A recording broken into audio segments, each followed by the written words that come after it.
Welcome to my third episode of Diaries of a Life Coach podcast. My name is Larissa Dalton, and I am your host.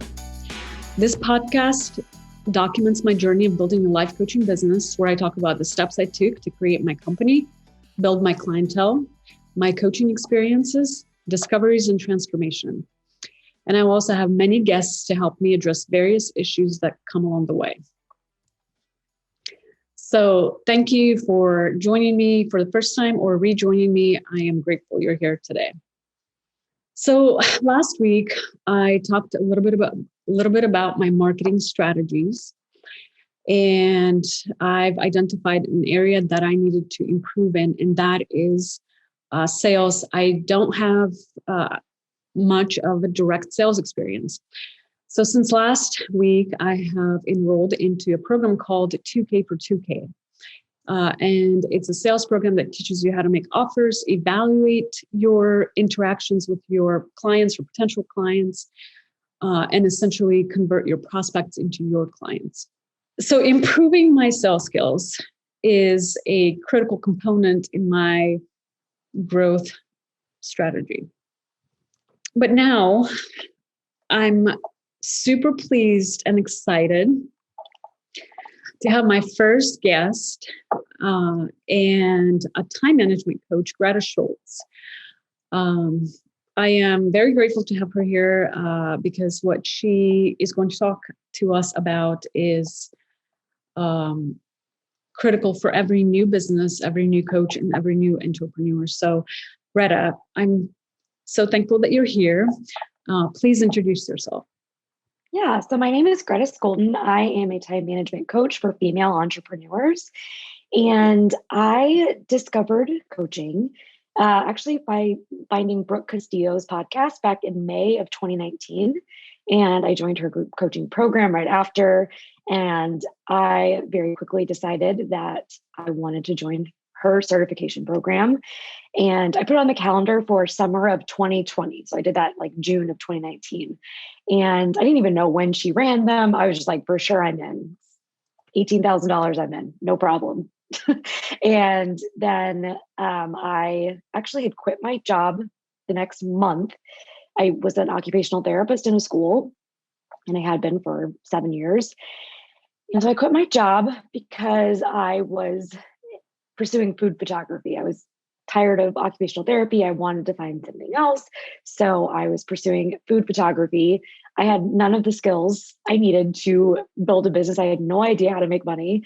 I didn't know that at the time. I was just like, I'm all in. I'm just going to go for it. Quit my job. Made no money essentially from the time that I quit, and had to go ask for my job back January of 2020. They graciously accepted me back. And so January 2020, I went back to work as an occupational therapist in school. And then March rolled around and I got an email from not Brooke herself, but the life coach school offering certification. And I just had this like gut feeling. I was like, I'm just going to go for it. Like, now's the time. I don't want to wait anymore. I'm not enjoying being back in the schools. Like, this is just not for me. And so I joined her program, and the very next day is when the pandemic was announced here in the States. So that was like, oh, okay, this is fun. And then by that Friday, that was my last day of work in the schools because, as we know, everything got shut down. So that's how I discovered coaching. In terms of my niche, it was kind of an accidental niche. I wasn't like looking for it.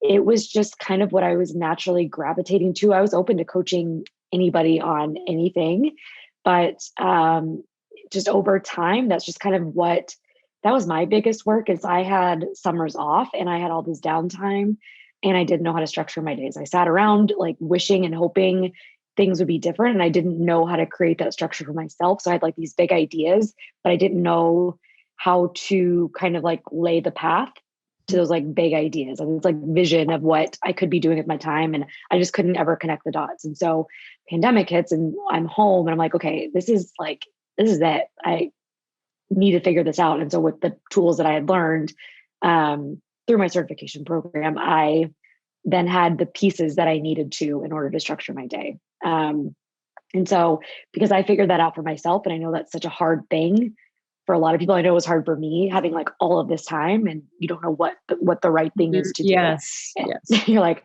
it's hard.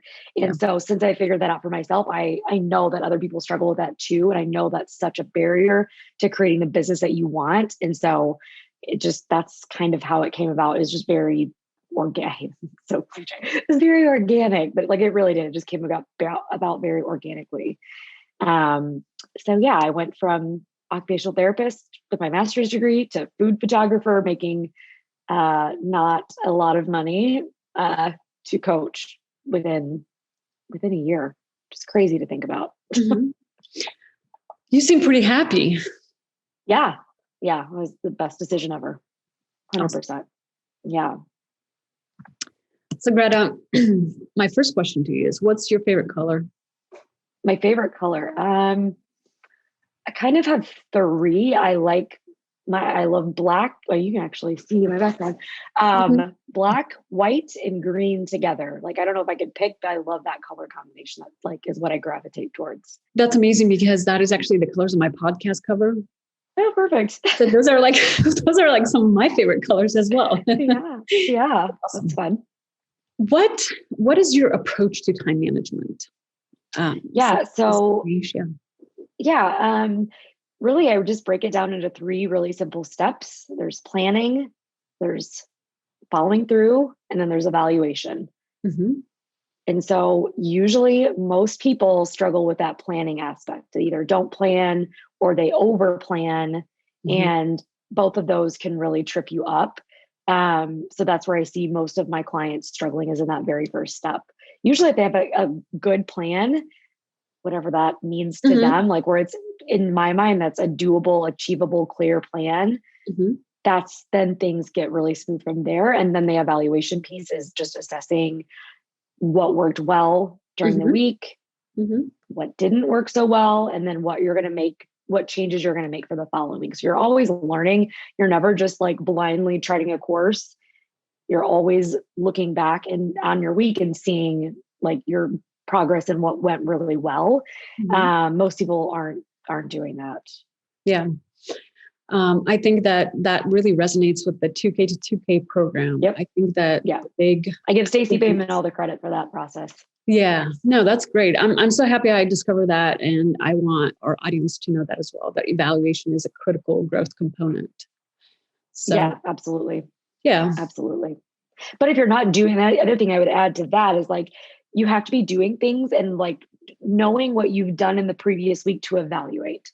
Mm-hmm. And so if you're not clear on the planning and you're not writing it down, you don't have any data to evaluate. Yeah. So you have to like either be, like I said, you have to have something to evaluate. You can't just look at your week and be like, well, that didn't work. Right. Like, so what didn't work? Right. So you're suggesting that you have to have some kind of system, or like a calendar, or a written calendar, or electronic system. Yes. Okay. Yes, something. And it doesn't matter if it's digital, if it's written calendar. You just want to have something to look back on that reflects what you actually did. Okay.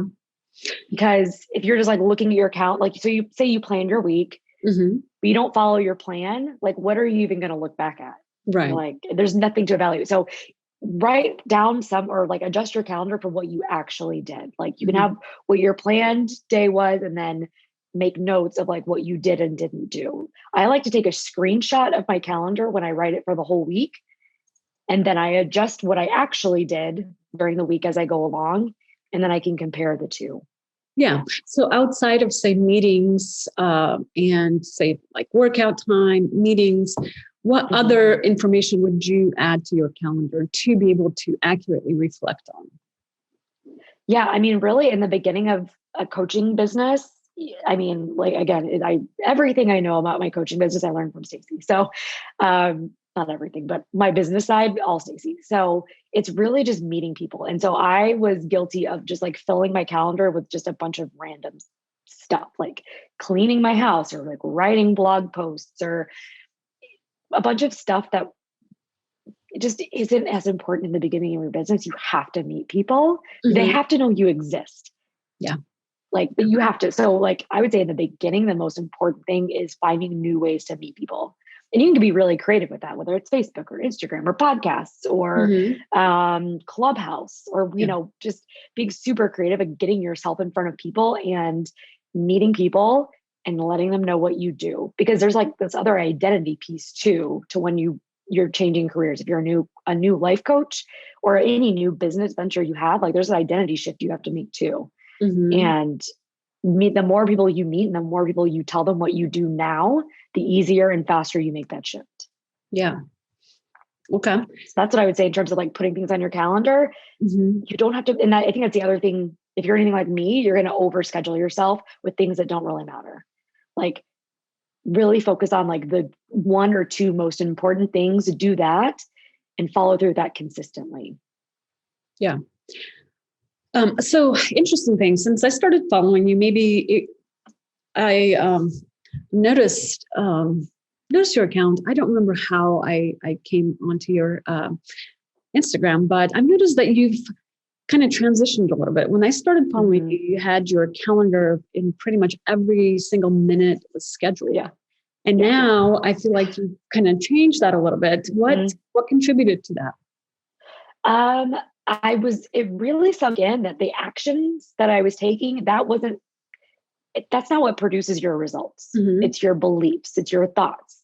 And I thought if I could like hustle my way to success and like to the money I wanted to make, but really like I was just doing a bunch of things that weren't making any difference. Like I said, like writing blog posts or creating content, or like you just have to get in front of people. And so that was the shift, was like, I only have things on my calendar now, like client appointments, or I take time now, an hour a week, to think about my clients. I mean, I think about them more than that, but I take like a designated hour to really think about my clients, what problems they're having, how I could coach them better on that, and kind of like really, really intentionally think about where they're getting hung up and where I could be teaching them more clearly. So that's on my calendar now. And that's pretty much it. So it's just like really trusting that I'm doing the most important things by meeting people. And I don't necessarily need to put that in my calendar. Like, I know that's the most important thing. Yeah. And I'm really constrained to only meeting people on Instagram. I was trying to be everywhere. And again, it's just, I didn't really enjoy Facebook. So I stopped doing that. You have permission to stop doing the things that you don't enjoy doing. Like, where do you enjoy meeting people? Go meet them there. Yeah. Yeah. So that was a shift for me. Yeah. And I love that, because I remember this. I remember showing it to my husband, and I was like, babe, I don't know how people are able to live by schedule. What if I'm in the conversation with somebody and it goes past 5 minutes past the scheduled time? What happens then? So I love what I see now, because now I like either this morning's calendar. It looked like, I mean, you can tell that it's very, very focused, and it's all things are very kind of specific, and they seem to all have like a same, focus at the same goal. So that's excellent. So, if you had to identify two needle moving activities, one, you'd probably say that get in front of clients. Yeah. Yeah. That and your belief. Those are the two things. Like, work on your belief way more than you're working on your action. Like, work on your belief first. Like, your belief in yourself and your ability to go meet people and sign clients, and that people want what you have to offer, is way more important than like the actions that you're taking. Like, of course, you're not going to just sit around and like be like, I'm thinking about making clients. Like, no, I believe. Right. Like, you gotta do something too, but like, the more you believe in your craft and what you're offering, the easier it is to sell, and the easier those conversations are going to be with people. And those conversations with people aren't like to get them as clients. Like, that's not the point. It's just to be a human and go meet more people, like without an agenda of like, oh, this could be my client. Yeah. Like that, you show up really weird if you're thinking like that. Yeah. So how do you build confidence in yourself and your beliefs? Because we can, like you said, you can't just believe, you have to do something. So what do you do on the back end to build that confidence in yourself as a coach? Yeah. In regards to coaching or meeting people, or in regards to coaching. Yeah. How to build confidence as a coach.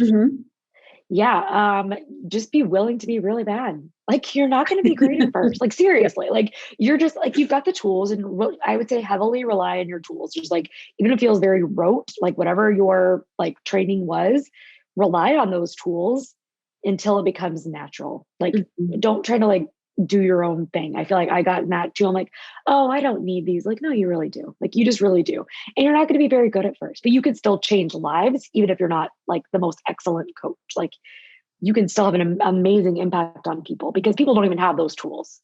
Yeah. And so rely on those tools, let yourself be bad, evaluate your sessions. So again, back to that evaluation piece, and don't hyper focus on like what's wrong. Like follow what you did well first, and then maybe pick one thing out of a session. Like, okay, I didn't love that. What am I going to do next time? And I focus on one thing. Like, I think we try to do way too much, and then it just feels like impossible, and we don't feel very good about ourselves. Yeah. One thing to focus on each session, like going into it, like, okay, this session, I'm going to really hone in on this, whatever it is. Yeah. And coach as many people as possible, even if it's for free, like at first. My big tip. So tell me about, what do you do? You know, how do you enjoy your weekends? Because I find myself a lot of times, you know, I wake up thinking about my coaching business. I'm thinking about my clients. I'm thinking about what I'm going to do today, who I'm talking to today. So what do you do on the weekends? How do you detach from constantly thinking about your business? Yeah, actually, I don't. And like, I don't make it a problem.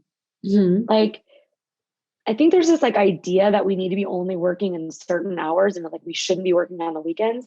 And I think it depends on your motivation for why you're wanting to work. I think always to be curious about that. But like, I have some like really great ideas for my business and about how I can help my clients. And so if I've got those ideas, like if I want to do that, I just let myself do that. And if I'm not working at, you know, noon on a Thursday, I don't make that a problem either. Like, I just feel like it's kind of breaking away from that like corporate, these are the hours we have to work. We have to fit in this tiny little box of like, this is the only time I'm allowed to work. And I have to force myself to shut off when I don't want to shut off.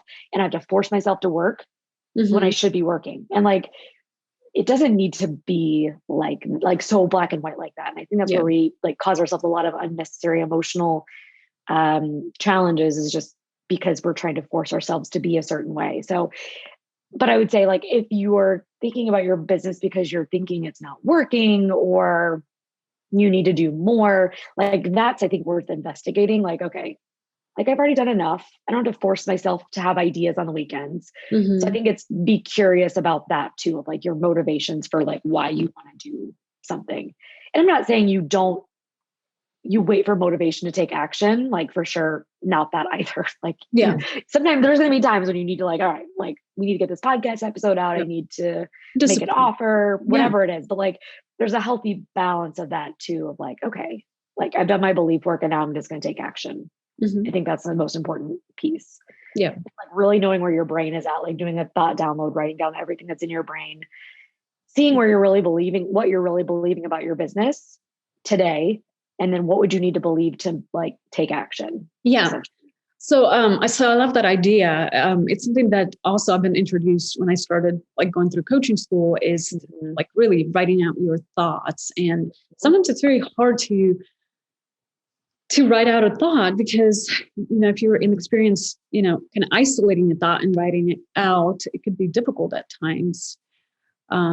So you do, you've been practicing like the thought dump and literally just writing everything out, like in 10-minute time period or whatever that might be. Yeah.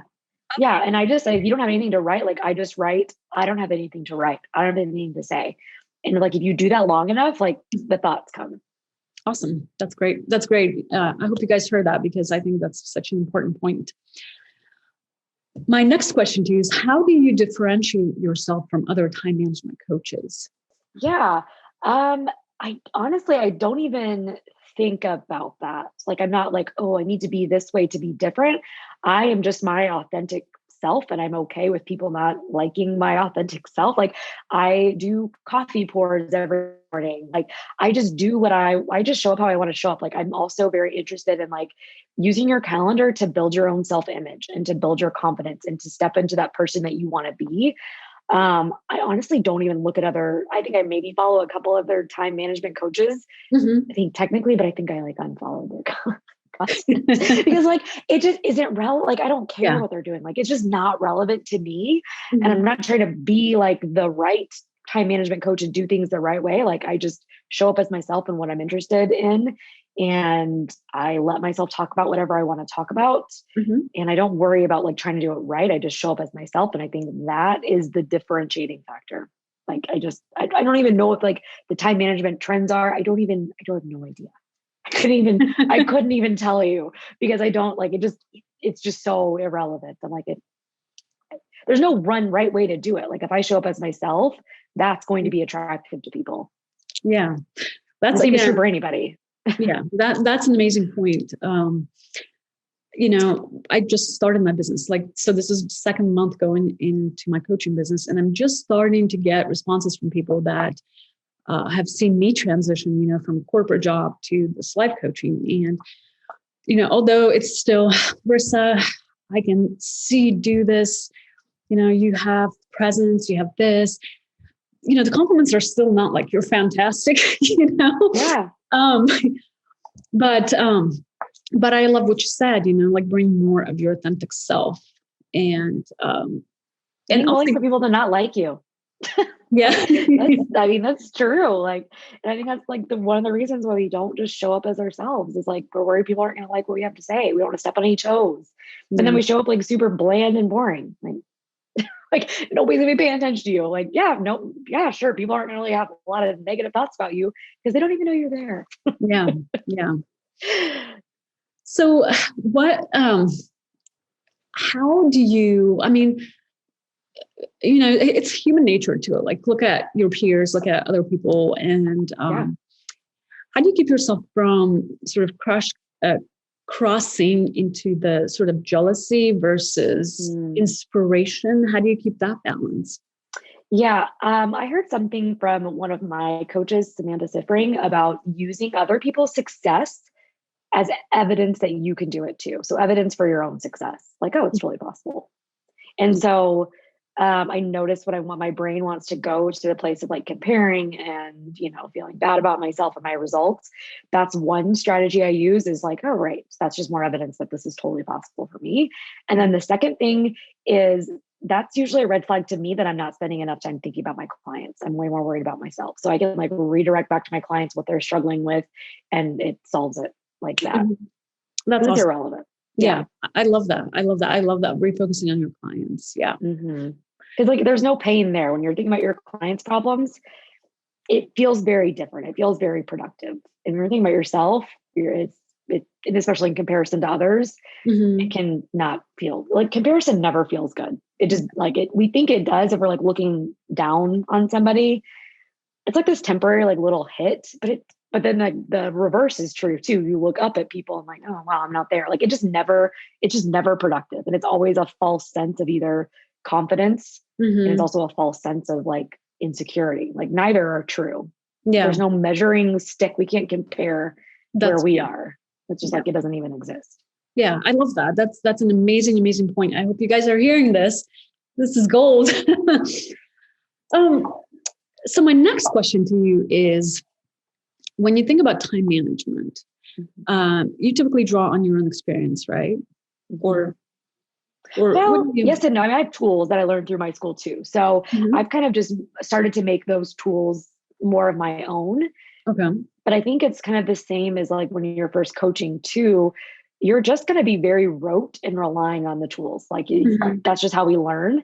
Yeah. And so I remember trying to force myself to like know these tools better and have my own tools.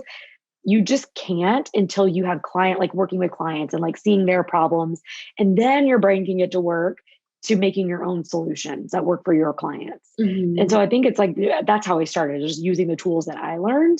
And then now in the last like couple of months, I am now starting to have my own ideas about time management and how I want to teach my clients time management and who my clients will be. So I think again, just like it's the same as before, just like really relying on those tools in the beginning. So yeah, I did learn this process through my coaching program. And now I am making it my own. Yeah. So my second part of the question was, you kind of answered it in your response, and that is, earlier you said that you think about how to solve your clients' problems surrounding time management, and my immediate question was, well, how many different ways there are to solve time management problems? But I love that you talked about volume, or as many clients as possible, to get a better idea, better understanding. Yeah. And maybe those issues are also evolving with, changes that are happening. Yeah. Oh, yeah. Because time management is just mind management. And so there are infinite number of ways we hold ourselves back. Time management is mind management, guys. That's all it is. Yeah. It really is all it is. And people think time management, I'm going to teach you how to use a calendar, which I'll teach you my strategies for using a calendar more effectively. But we end up coaching on all the things. It seems very niche, but I've coached on miscarriage. I've coached on, relationships. I've coached on people pleasing. It is so general because we have human brains, and our human brains are the things that keep us from following through. And so, kid relationships, spousal relationships, there's just so many ways that we derail ourselves, self-confidence, self-trust. That's a huge one with my clients, massively huge. So yeah, there are tools and tactics that I do teach, but then there's our brain. Yeah. So as a coach, do you have your ideal avatar or your ideal client? Not really. I don't, again, I don't even really think about that. I didn't spend a lot of time thinking about that because I was just focused on meeting people. Mm-hmm. So then that's so interesting because, you look at different marketing strategies, sales strategies, all that, and avatar comes up over and over and over and over again. So you know exactly who you're selling your product to. But you seems like you're focusing more on solving the problem, which could be, I guess, universal. Yeah. And I do tend to talk to, I guess generally, I assume I'm talking to women. All my clients are female. My technical niche is female entrepreneurs, but I also, some of my clients are not entrepreneurs. Some have a side hustle. Some are business owners. So I didn't really spend any time at all worrying about that. I just I knew I wanted to work with women, and that was pretty much it. That was it. Women. Yeah. So yeah, I honestly spent no time on that. And even now, I don't think about the perfect person I'm talking to. I'm talking to the woman who is overwhelmed. She's stressed out. She's not spending her time the way she wants to. She wants to structure her days. And that's pretty much it. That's in terms of knowing who I'm talking to. Mm-hmm. What about you yourself? Do you by any chance have a coach? What are you doing? Yeah. Oh yeah. Yeah. I have lots of coaches. You have lots I'm in a mastermind right now. I'm in I'm in 2K for 2K. I'm in another program similar to 2K for 2K. I had a one-on-one coach up until December. She transitioned. She's working with a different group of women now who are high 6 and 7 figure earners. So I've got a consult in a couple of weeks with a new one-to-one coach. I am also in another, I have, how many coaches do I have actively right now? I think I have 4 right now. Wow. So that's awesome. No one-to-one coach right now, but I will in a couple of weeks. But I can't imagine not having a coach. I've always been investing in since I started in certification. I've had a coach on one level, either a group coach or a one-on-one coach, usually multiple. I can't imagine. And that is why I am where I am. And that's got here as fast as I did. So you definitely see the return on investment, if I can put it that way. Yeah. And I think it's interesting if you're a coach, why aren't you? Now, I'm not saying you have to have a one-to-one coach, but be curious about why you're not. If you're not in a group coaching or in a coaching relationship, be curious about that. Yeah. I feel it's hard to sell something you don't believe in or believe in and by yourself. Super interesting. Just be curious again, not that you need a one-to-one coach, you don't, but be curious about why you don't have. You should always continue to invest in coaching. Yes. Invest in yourself. Continue to grow, evolve. Absolutely. Tell me about your progress that you're making on your books. Cause I think at the beginning of the year, you wanted to read 52 books this year. Oh yeah, that's not going so hot. That's Yeah, and I'm totally fine. Like what I did at the beginning of the year is I set 18,000 goals for myself. yeah. And like now I'm really I like knowing in my bones why that doesn't work. Mm-hmm. Because when you set that many goals for yourself, it's just our brain can't manage that many new things. I didn't set actually 18,000, but it was seriously like 5 or 6 new goals for myself. And that's too many. That's way too many. You need one focus. And so I'm actually constraining this month to one focus. Mm-hmm. And it's the best decision I've ever made. Like I can see now why that matters, because when you set 5 or 6 goals for yourself, you are killing your self-trust because you're not following through with what you want to do. And you're just building evidence like, oh, I'm just not someone who follows through with this. I'm never going to have it. And then it just creates this narrative that's just like not true and super unhelpful. And so this month in February, I have one goal that I'm focusing on. And it just makes all the difference in the world. I'm letting all the other stuff go. I'm letting my book reading goal go. I'm letting me trying to spend less time on my phone goal, my working out goal, my eating healthy goal. Like literally I had all these goals. Like it's insane. Focusing on one goal, and that's making money in my business, period.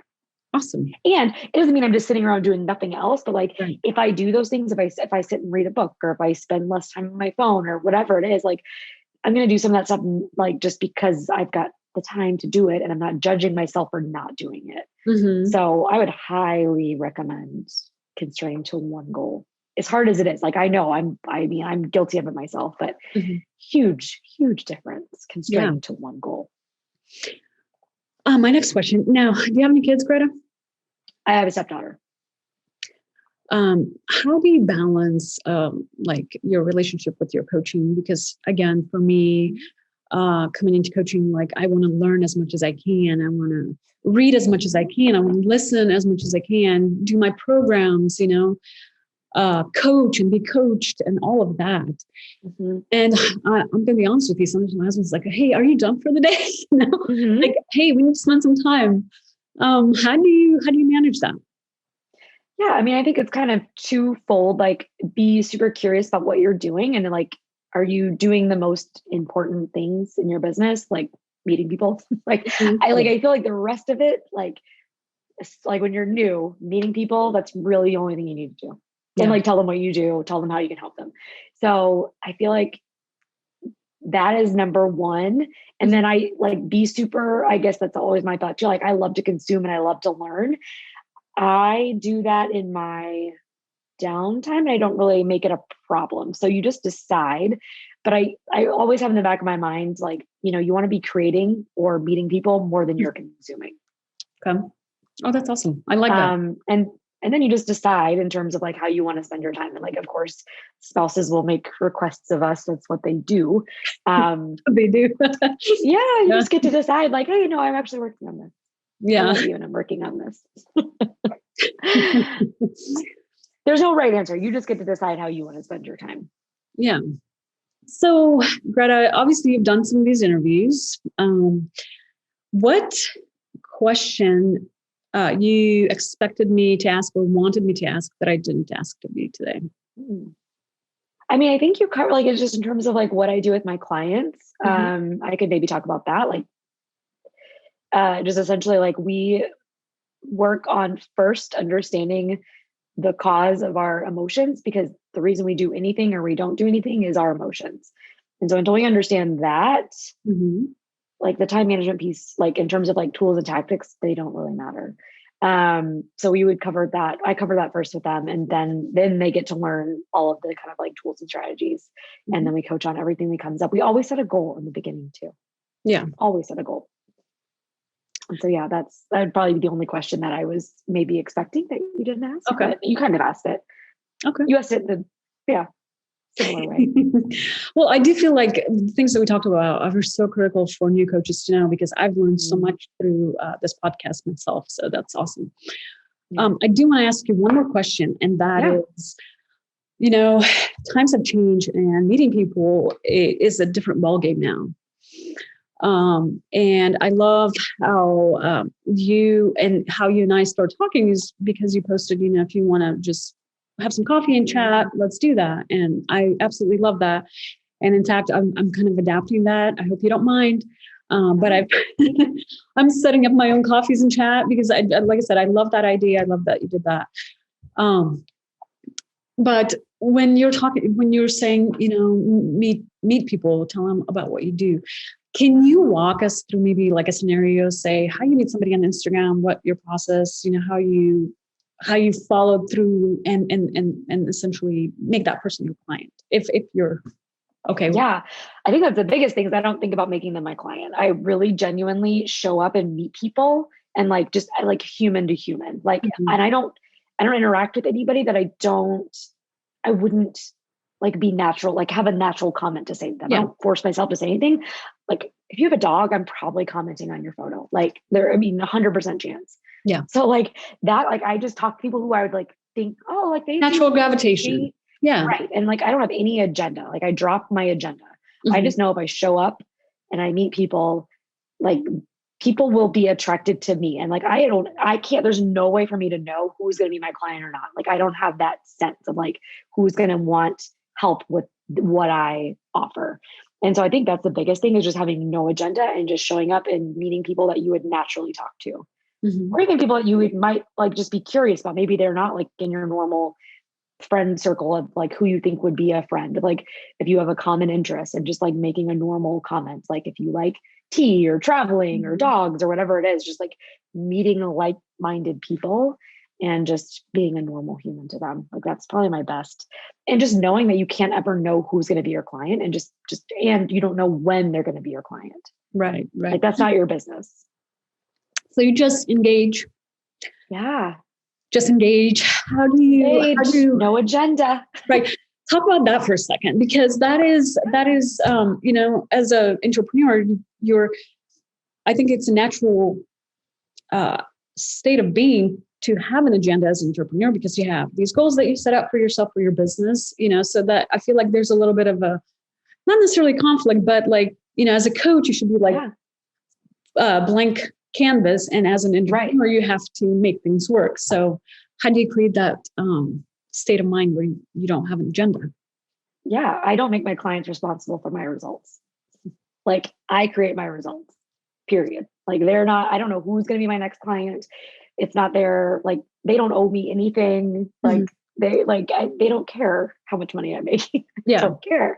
And so I show up and I'm just inviting, like in terms of like, I don't get in their DMs and like say anything. I'm just on my page and I am inviting. I'm sharing my life. I'm sharing what's interesting to me. I'm just engaging like a normal human. I'll leave a normal human comment. If they comment on my post, I interact with them again, they're not responsible. I'm responsible for my results. I think that's how I tie it back. Like if they're interested, that's awesome. But yeah, that's amazing, because I think that simplifies, and clarifies for a lot of coaches, including myself, like that process, Yeah, you just show up and be normal. Yeah, be normal. Like it sounds so basic, but like really, but like, and I get it. Like I was the same way too. And I think that it is to like, just drop your agenda. Like, of course I'm going to reach my goals. I don't know how, I don't need to know how. I'm just going to show up and meet people. Yeah. And I'm going to embody this new version of myself as a life coach. And people are going to naturally be drawn to that. Yeah. Yeah. I love that you asked these. I love talking like business and like coaching business stuff. Like it's my favorite. I think like any coach thinks that like after they have like some success, like I have so many things now, but you do like, you look back and like any coach will do the same. Like after a year, like, oh my gosh. But you learn by being like weird and graspy and needy at first. Like you just do. Like I cringe at some of the stuff I said in the beginning. I'm like, oh, wait. Like it's fine. It's normal. Yeah. It's okay. It's a process. Yeah. And like I think being really nice to yourself too. Like you're not gonna know this stuff in the beginning. Like you're just not. You can't know until you're a weirdo. You're like, oh, that was kind of strange. Maybe don't do that again. Yeah. Well, my hope is, I love retreats, and one of my goals as a coach is to create retreats in the future. But I would love to have, my coaches, people that come on my podcast, or people that I interact with, I would love to have just like a retreat and actually meet face to face, and have all these amazing conversations that like spouses don't want to participate in, Yeah. I don't know. Do you have that issue? I come to my husband, hey, guess what I learned today? Maybe hold on a second. Yeah. I don't like, and I think that's where like group coaching comes in. It's like I surround myself with women who are doing the same thing as me. I don't make my spouse responsible for like my belief. And like he is my biggest cheerleader, 1,000%, totally supportive. But like, I think it's partially because I don't make him responsible for my, like, I don't need him to believe. I never needed him to believe in me. Mm-hmm. He does. And it's amazing. And like, I'm super grateful for it. But like, it's my job. Like, of course he can't believe, like, he doesn't know what I'm learning. He doesn't know what I'm doing. He doesn't like, that's not his interest, or else he would have gone to coach school. Like, he doesn't want to do that. He doesn't care. And so like, I just don't, like, I don't make it a problem. I don't put that on him. Like, it's so not his responsibility. Like, but like, I know we want that, but like, right. I think it's also, I'm a fairly, I don't know, I think just naturally very like independent, like strong-willed person. So I'm like that, I know that's like, I know for other people, it's harder than it is for me. So I like want to give credit to that too. Like not everybody has, thinks about that the way I do, but like, I just want to offer, like, believe in yourself more, like believe, like you don't need anybody to believe in you, and no one can ever believe in you more than you believe in yourself. Like they can't give that to you. It's just, it's not possible. And so when you really take ownership over that and really build up your own belief, then you don't need anybody else to say anything to you or do anything for you. Yeah. So outside of someone listing out, their accomplishments, their transformations, how they were able to impact somebody or a situation, what else would you suggest that one can do to build self-confidence or belief in themselves? Yeah, I think there's a difference between confidence and self-confidence. So self-confidence is just knowing that you can go walk into any new situation and you're willing to feel any emotion. Mm-hmm. Like you're willing to fail, you're willing to be rejected, you're willing to like be embarrassed, like whatever the emotion that you're most terrified of, like that, and be willing to feel it. That is confidence, or self-confidence. And confidence is like doing something over and over and over again until it feels very competency, like, natural. Essentially developing competency. Right. And so you have to have self-confidence in the beginning, like where you have your own back. Yeah.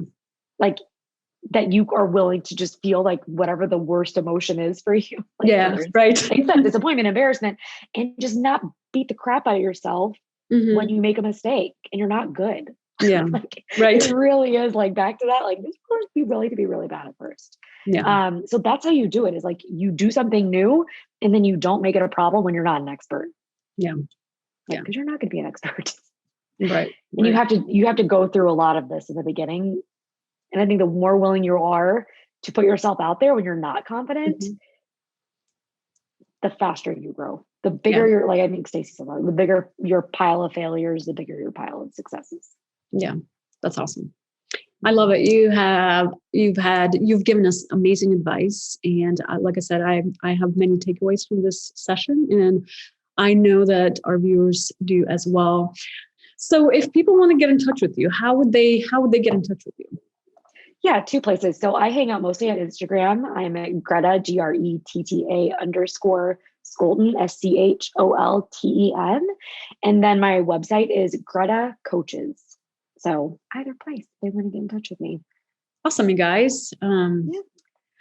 Well, thank you so much. This has been an extreme pleasure. And I really hope that we cross paths again and hopefully eventually end up on that retreat one day. So that'd be great. Have any questions about today's episode? Just head over to my website, larissadalton.com/contact-info and send in your request, or simply email me at larissadalton10@gmail.com. You can find my podcasts wherever podcasts are found. If you would like me to cover a specific topic, also submit that request via website or my email.